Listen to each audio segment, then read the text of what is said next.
सबसे पहला साधन है नाम जप। जितना अधिक नाम जप करोगे उतना ही आपके हृदय की मलिनता नष्ट होगी। जो निर्मल सिद्ध संत हैं वो भी निरंतर नाम जप करते रहते हैं। साधन नाम सम नहीं आन, नाम के बराबर कोई साधना नहीं है। नाम में मन नहीं लगता, ना लगे, आप जपते रहिए, फिर इसका प्रभाव देख लीजिए। मन तो ऐसे फंस जाएगा जैसे चींटा गीले गुड़ में फंस जाता है, उसकी टांगें फंस गई, अब वो निकल नहीं सकता। ऐसे नाम मन को फंसा लेता है। आप जपिए तो भागने दो इसको, कितना भागेगा, जाएगा कहाँ ये? हमारे सिवा इसका कोई आधार नहीं है। जैसे समुद्र में जल जहाज का पंछी कितनी भी उड़ान भरे, उसे आना जहाज में ही पड़ेगा, क्योंकि उसके लिए कोई आश्रय नहीं। ऐसे ही हमारा मन कितनी भी उड़ान भरे, उसको आना हमारे पास पड़ेगा, क्योंकि हम ही उसके आश्रय हैं। हमारी बिना स्वीकृति के वो कुछ नहीं कर सकता। इसलिए जो लोग ये डर रहे हैं कि नाम जप करते समय मन भागता है, क्या करूं, बिल्कुल डरने की जरूरत नहीं। बहुत धैर्यपूर्वक जहां जहां जाए वहां से हटा के नाम में लगाओ, या जहां जहां जाए वहां प्रभु को देखो। अगर ऐसा भी नहीं हो रहा तो छोड़ दो, नाम पर ध्यान दो। राधा राधा राधा, ये जाएगा कहां, भाग के इसे आना पड़ेगा। जपत शिव सनकादि शारद नारदादि सुजान, साधन नाम सम नहीं आन। भगवान शंकर को क्या चाहिए? समस्त बोध शास्त्रों का, स्वरूप का, सिद्धियों का इन्हीं के चरणों की आराधना से होता है, देवाधिदेव महादेव की आराधना से। वो भी हरि नाम जपते हैं, वो भी भगवान नाम जप करते हैं। सनकादि को क्या, ये तो परम सिद्ध है, पर हरिशरणम हरिशरणम हरिशरणम। सरस्वती जी तो सबको बुद्धि प्रदान करती, पर ये भी नाम जप करती हैं। नारद जी का तो प्रसिद्ध ही है नारायण नारायण नारायण। ये सब सुजान ईश्वर कोटि के महापुरुष निरंतर नाम जप करते रहते हैं। इसलिए नाम से बढ़कर कोई साधना नहीं है। नाम के बल मिटत भीषण अशुभ भाग्य विधान। अशुभ भाग्य विधान जो हमें नाना प्रकार के दुख विपत्तियां संकट देते हैं, जो खूब नाम जप करता है उसके ऊपर किसी का प्रभाव नहीं पड़ता। विपत्तियां, अशुभ विनायक, भूत प्रेत पिशाच यक्ष राक्षस, किसी की ताकत नहीं। कुछ लोग कहते हैं कि, आप कहते हैं कि प्रेत सताता नहीं है, तो क्या प्रेत योनि नहीं है? क्या है, योनियां हैं, पर ये उनके लिए है जिनका कर्म भोग उपस्थित हो गया है। जैसे सृष्टि में सांप है, पर सबको काट लेगा क्या? उसी को काटेगा जिसका संस्कार है, कर्म भोग है। ऐसे ही हर योनियां हैं। कोई हमें कष्ट तभी देगा जब हमारा प्रारब्ध कर्म आ जाएगा भोगने के लिए। उसको सहन करने की सामर्थ्य या मिटाने की सामर्थ्य भगवान नाम में है। विश्वास कीजिए, राधा वल्लभ भजत भज भली भली सब होए, जीते विनायक शुभ अशुभ विघ्न करे नहीं कोई। विघ्न करे नहीं कोई, डरे कलिकाल कष्ट भय, हरे सकल संताप हरस हरि नाम जपत जय। जिसके मुख में नाम चलता रहता है, जो अशुभ प्रारब्ध है वो भी बहुत क्षीण होकर प्राप्त होता है।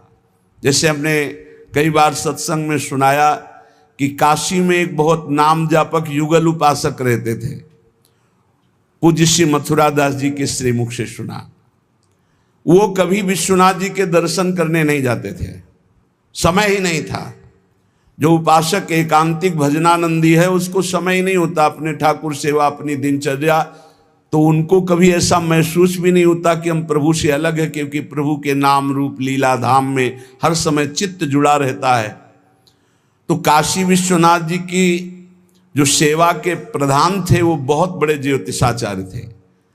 उनके मन में एक जलन हुई कि ये काशी में रहकर विश्वेश्वर विश्वनाथ के दर्शन करने नहीं आते और बड़े वैष्णव हैं, भगत हैं। तो वो समय के अनुसार तत्काल विचार करते थे। तो विचार किया उनके जीवन के विषय में, तो लिखा था कि परसों म्लेच्छ सेना आएगी और उनका सर्वनाश कर देगी। तो उनका हाँ, विश्वनाथ जी के दर्शन न करने से अशुभों का नाश नहीं होता, जरूर इनको अशुभ भोगना पड़ेगा। और वो नाम जापक थे, उनका प्रारब्ध था, उन्होंने ज्योतिष के द्वारा विचारा।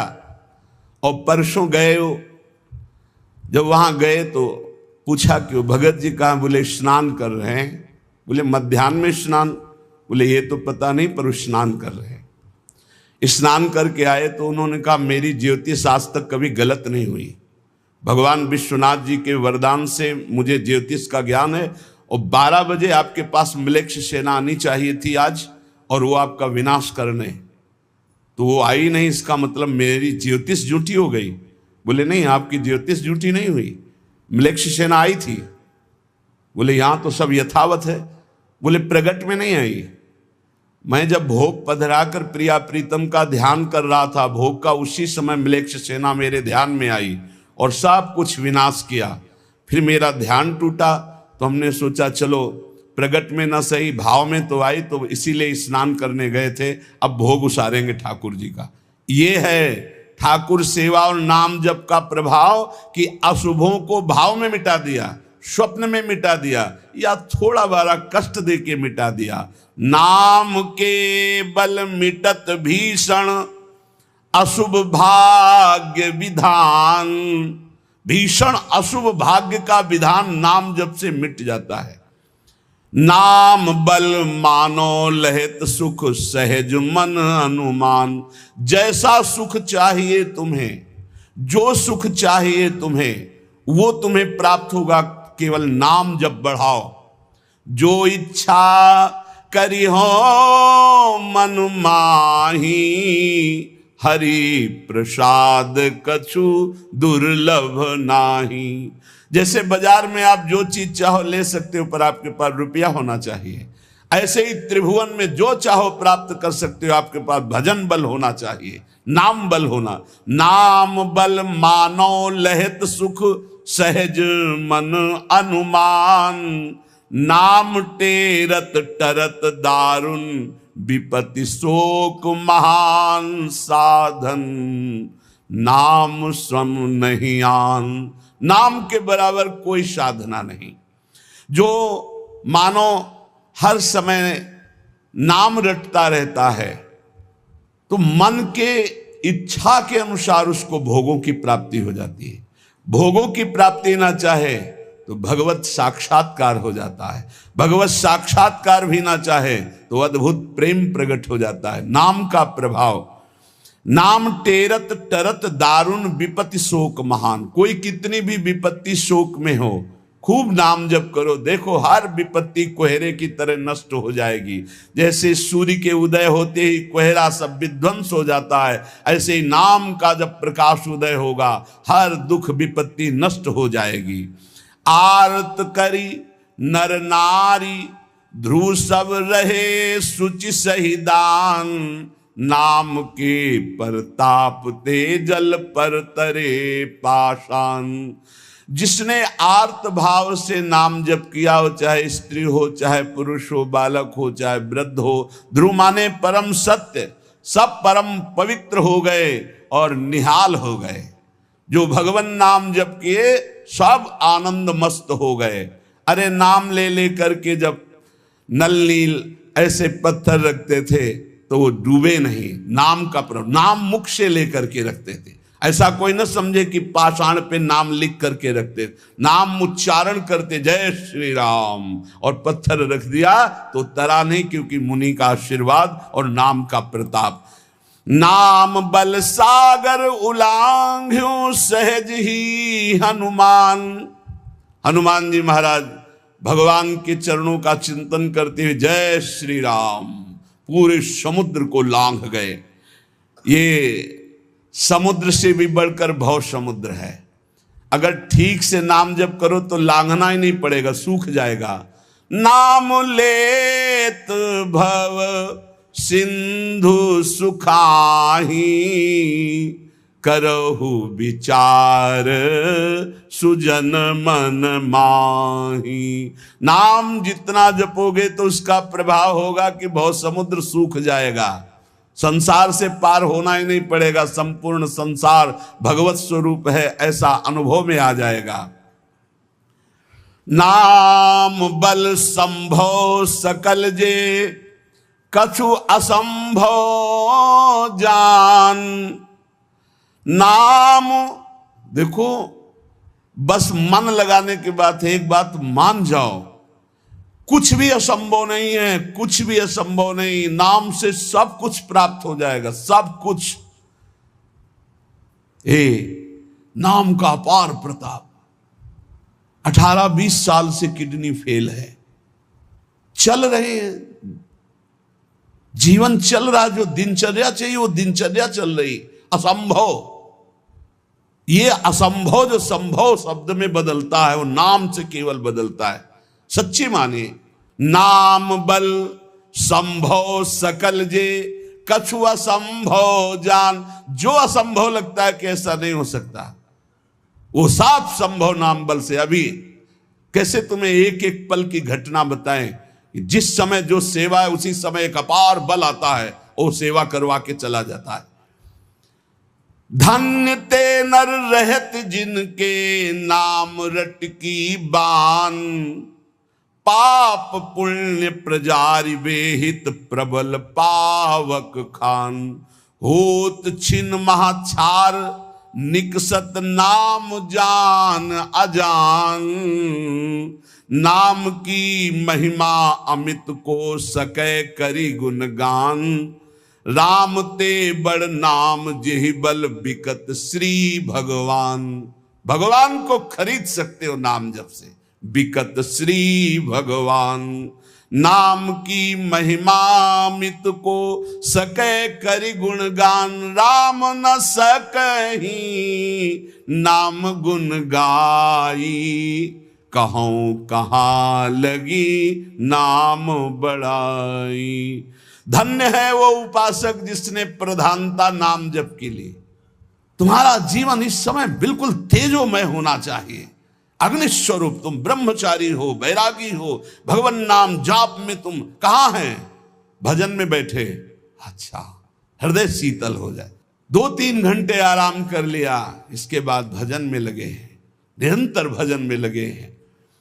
धन्य, उनके आगे लग, धन्य ते नर रहत जिनके, नाम रट की बान। ये आदत पड़ गई है नाम जपने का, नाम कमाने का एक स्वभाव बन गया है। अधिक से अधिक जग करके नाम जप करना, उनके पाप और पुण्य दोनों नष्ट हो जाते हैं। क्योंकि पुण्य भी बंधन है, शुभ अशुभ दोनों बंधन है, दोनों को नाश कर देता है नाम रूपी अग्नि, और भगवत साक्षात्कार करा देता है। जो उपासक इस रहस्य को समझ गया, वो इस कलिकाल में बहुत जल्दी भाव की प्राप्ति कर लेता है। कल केवल मल मूल मलीना, पाप पयो निधि जनमन मीना। जैसे मछली जल में ही आनंद मनाती है, ऐसे मन पाप में ही आनंद मनाता है। कलयुग में, कलयुग का प्रभाव है, मन पाप चिंतन करता है, पाप करके आनंद मनाना चाहता है। अगर इससे निकलना चाहते हो तो एकमात्र उपाय है राम नाम कलि अभिमत दाता। हित पर लोक लोक पितु माता, नहीं कलि कर्म न भगति विवेकु। राम नाम अवलंबन एकु। ये कलिकाल नाना प्रकार की दुर्वासनाओं को प्रकट करके साधक को फंसा लेता है, उसको जिसका निरंतर नाम नहीं चल रहा। यदि नाम चल रहा है तो लोक में माता पिता की तरह पोषण और दुलार नाम करता है, और परलोक में अभिमत दाता, जो चाह की है, जो भावना की है, वैसे ही तुम्हें प्राप्ति होगी। प्रगट में भाव के संबंध में एक बड़ा रहस्य प्रसंग है कि उपासक जब नाम जप करता है और अपने आराध्य देव के प्रति भाव करता है तो भाव की झांकी आती है। यहां कहते हैं उसे कल्पना मत मानो, उसे कल्पना मत मानो, प्रभु आपके भाव में पधारे हैं। जितना आप भाव नाम के द्वारा प्रकट कर पाए हैं, ये भाव नाम के द्वारा होता है, ये कोरी कल्पना नहीं होता। नाम जापक में ही भाव का प्रादुर्भाव होता है। जैसे आप श्यामा श्याम, तो आपके सामने जो श्यामा श्याम का रूप प्रकाशित हुआ, जितना आपने भजन किया है उसी के अनुसार वो प्रकाशित होगा। और आपका यदि भजन निरंतर चल रहा है और भाव गाढ़ है तो साक्षात श्यामा श्याम आपके सामने दिखाई देंगे। भाव का तात्पर्य है चिंतन। भावना करते करते रूप का सामने प्रादुर्भाव हो जाना। नाम जप करते करते भाव और भावना करते करते रूप का प्रादुर्भाव। मनोवृत्ति भावुकता में इतनी डूब जाए कि आपका ध्यान साक्षात दिखाई देने लगे कि मेरे प्रिया प्रीतम है। नाम का यह प्रभाव।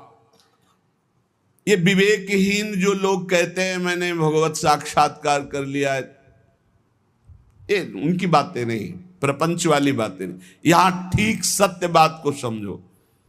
भाव अंतस्थल में ऐसा द्रवीभूत हुआ कि आराध्य देव का रूप झलकने लगा। ये नाम जापक सदाचरण करने वाले भावुक उपासक की बात बताई जा रही है। जहां भक्त की दृष्टि सर्वत्र से हटकर केवल अपने इष्ट देव में है, जहां केवल भगवत वार्ता, भगवत चिंतन, भगवत प्रभाव, भगवत रूप, ये कल्पना की बात नहीं कर रहा हूं, वहां सर्वथा यथार्थ में भगवान का प्रादुर्भाव होता है। जैसे आप देखो, जितना भजन करते हो आप देखो, अभी भावना करके आपके प्रभु वैसे ही दिखाई देने लगेंगे। अगर नहीं दिखाई देते, नहीं भावना बन रही, तो अभी नाम जप और बढ़ाइए, नहीं आपके सामने वैसे ही खड़े हैं। आप देखो आपके भाव में आ रहे हैं कि नहीं आ रहे हैं, वो हैं, हर समय आपके पास है। अगर भाव में नहीं आ रहे हैं तो नाम जप और बढ़ाइए, अभी नाम जप रंग नहीं लाया है। भावना जिस रूप की होती है उसे शास्त्रीय भाषा में ध्यान कहा जाता है। ये तभी परिपक्व माना जाता है। ध्यान की से सुनिएगा, आपको ध्यान में, भावना में अपने प्रभु को बोलते हुए दिखाई देगा। शब्द प्रभु आपका स्पर्श कर रहे हैं, आपको बिल्कुल ऐसा स्पर्श दिखाई देगा जैसे कोई प्रगट में स्पर्श करता है। रस, परमानंद स्वरूप प्रभु का रसास्वादन हो रहा है।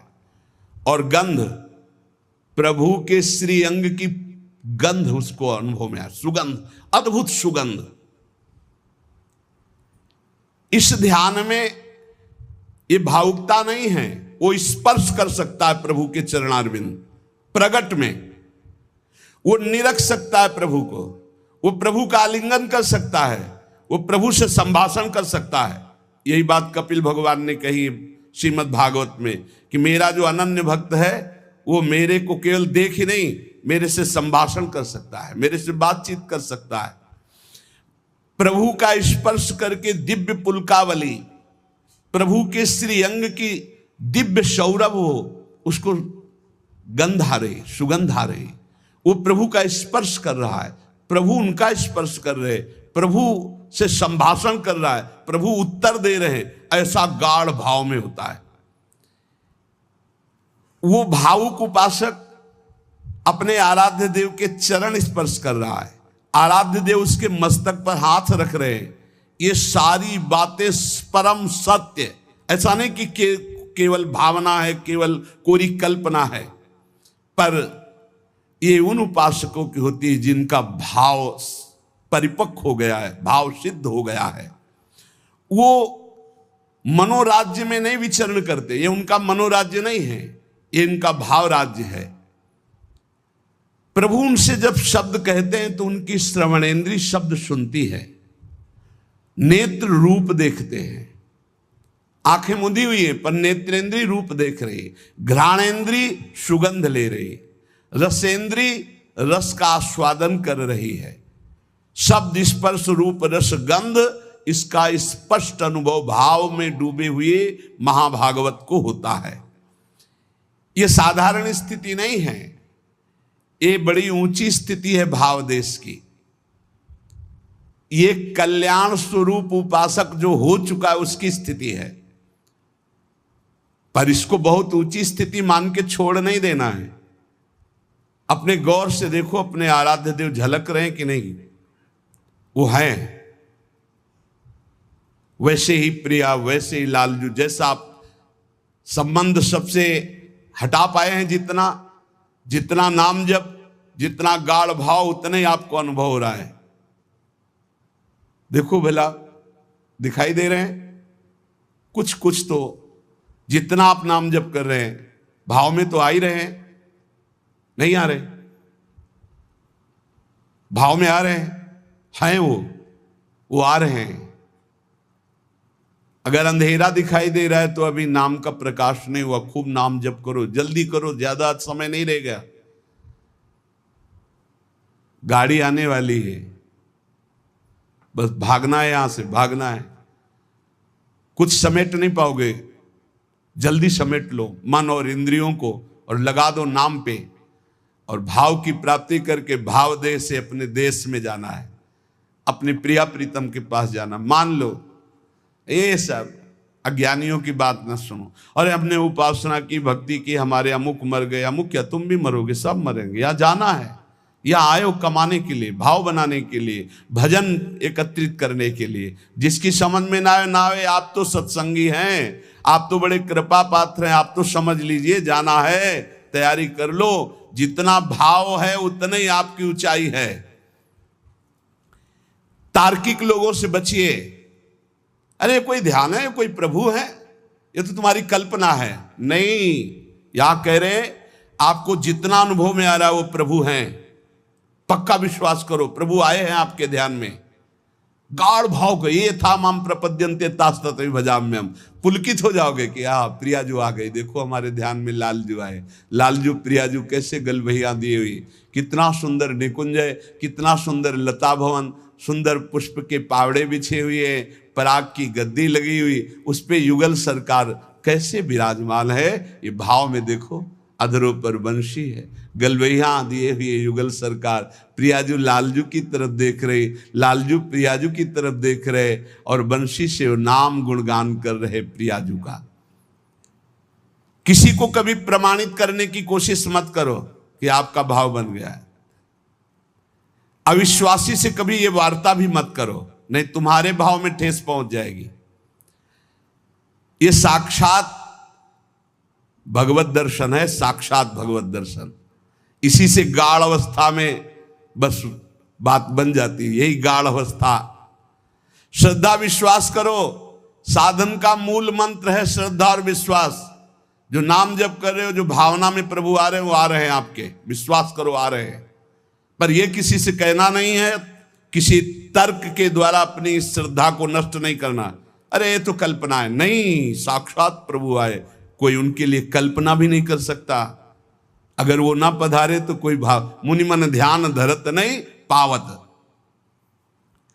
भक्त जब गाढ़ भाव नाम के बल से करता है तो देख सकता है। जो शास्त्रों में रूप वर्णन है वो एक अंश मात्र है, जो रूप है उसका तो वर्णन हो ही नहीं सकता। बोले सजल मेघ, नील मेघ की कांति, क्या हम सजल मेघ को देख लें तो श्याम सुंदर के अंग को देख लेंगे? नहीं, कोई भी प्राकृतिक उदाहरण चिदानंद देह में बनता ही नहीं, पर भावना करने के लिए। शास्त्रों में जो रूप है वो अंश मात्र केवल वाणी से प्रकट है, पूर्ण का तो वर्णन ही नहीं हो सकता। भगवान का वो रूप, वो वेश, वो प्रकाश नाम जापक, अन्य संबंध त्यागी उपासक के हृदय में प्रकट होता है।